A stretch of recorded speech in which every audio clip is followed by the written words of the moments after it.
Good afternoon, Shasta here with the SMB Learning Organization.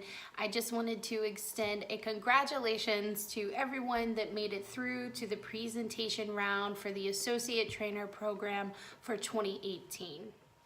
In an effort to prepare you for your upcoming presentations, I wanted to outline for you some things to consider while you're working on your presentations. So let's talk about selecting your topic. Your topic this year is of your own choosing. You have full autonomy to select whatever you would like to present on. Now, with that being said, let's keep your audience in consideration. You're going to be presenting in front of the training team, management, and even senior leadership, including Stacy Fackler, Lisa Iyer, and Robin Cornett as well. This topic doesn't necessarily have to be first data specific. However, if you keep it business related, you have a better chance of engaging your audience. So that moves us on to speaking specifically about the folks that you're going to be presenting to.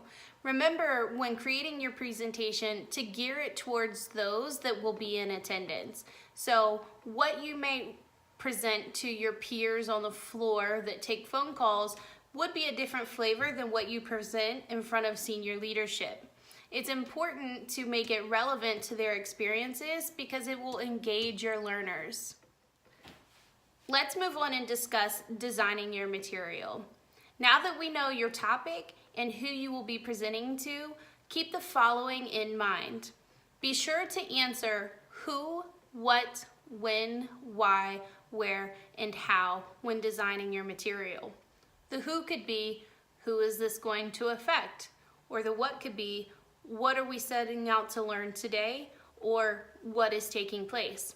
Make sure to arrange it in an order that makes most sense to your audience. Let's talk about some of the supplies that you may need when designing your material. So when you begin to present, you may need some visual aids such as a PowerPoint presentation, flip charts, maybe even the use of a whiteboard and whiteboard markers. Maybe you need a laptop and a projector as well. So it's important that you reach out to the available resources, such as your training team and even management team, so that we can help supply you with what you need for your topic. Now let's actually talk about the delivery. So you've got your topic down, you know your audience, you've designed it, you've got your supplies in mind. So here's some do's for delivering to this specific audience. Make sure that you project your volume and that you make eye contact when speaking with participants. Additionally, when you first kick it off, make sure that you introduce yourself and talk about how you've come to where you are and why you're a good fit for this program. This establishes credibility. Consider also doing an icebreaker or a short round robin of introductions for your participants as well.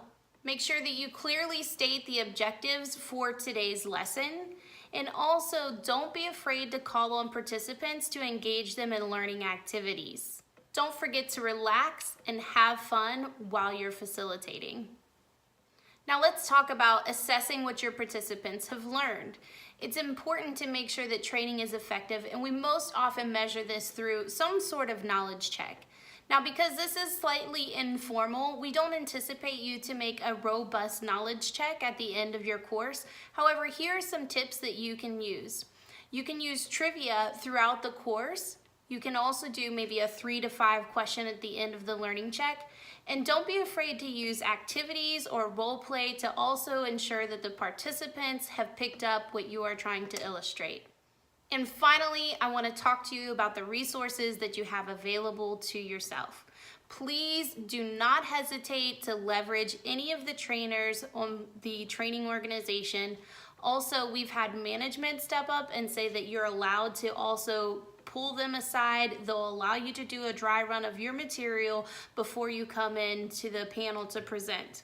Cheryl Elmore has also graciously offered her space to allow you to present in front of her. The best facilitators always conduct a dry run prior to their scheduled presentation.